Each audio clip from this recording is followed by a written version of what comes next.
Greetings, students.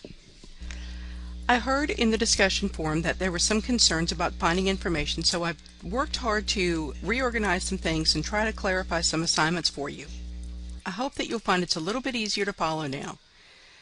But before we begin looking at this week's assignments, let's take a look at some basic Blackboard navigation. If you're having difficulty finding things, you may want to go between List View and Folder View. Folder View will expand everything out for you, and you can click it and see very quickly everything that's there. You also can display that course menu in its own window and collapse this so that you can have access to more screen real estate. So again, you can display it in its own window.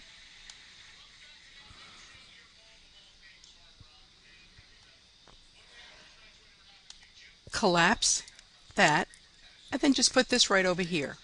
So you're able to quickly access what you want or get it out of the way when you don't want it. So in assignments, you will see that I have created a folder that outlines the research paper assignment. You have the deadlines posted here. This is what we're working on over the next month. It's one of our major assignments for the course. But we're also continuing to work through our chapters. You'll continue to have quizzes, and you'll submit those various assignments related to your research paper here. So this is under assignments. I also posted a quick link to my grades under the office hours link, and I posted an area called resources for students. Under resources for students, I've provided various resources. Here's a document on what's new in Office 2013. I've also given you access to different quick reference guides that you can print out for yourself. I've posted videos that I created on customizing items in Microsoft Word 2010. These were initially created for another course, but they're certainly relevant for today if you still have 2010, and pretty much the same features are there for 2013. Purdue OWL is a fabulous resource for any kind of writing activity, so their research paper basics site I would recommend that you go to, especially if you've never written a research paper. This week's assignment is based on an annotated bibliography. As you begin your research, you're going to begin to summarize what you're researching and create your citations. You submit that as an annotated bibliography. That would be due at the beginning of next week. Next, searching the internet and verifying that the information that you found is worthy of scholastic research is very important. So this link takes you to a web searching tool. Next, I've included videos on how to use the citation builder that comes in Microsoft Word 2010 and 2013.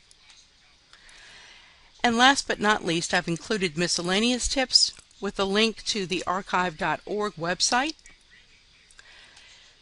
You're able to go in and take a look at Wayback Machine. It'll find websites that are no longer active. It'll go find them where they were stored and cached out somewhere. That's kind of fun sometimes. And I've given you how to determine who is linking to a website, because if you know who's linking to it, then you know if that site is fairly credible or not, because if the people who link to it are not credible, probably it isn't either.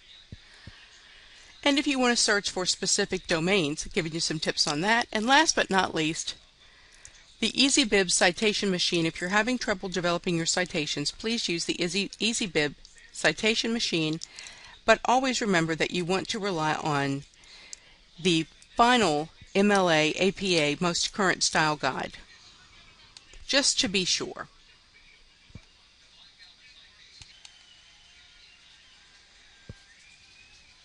So this week we're working on Chapter 4 and our annotated bibliography. We're beginning to actually search. So I've given you a document. Let's open that in a new window.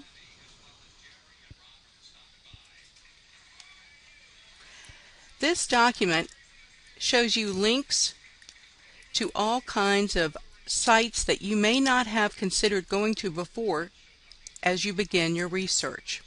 The directory of open access journals, PubList, NewsLink, the Internet Public Library Periodical Directory, Free Trade Magazine resource, HighBeam, and Questria. Those are all really great resources. I would highly recommend that you check them out and bookmark those so that you'll have them even when you leave this course.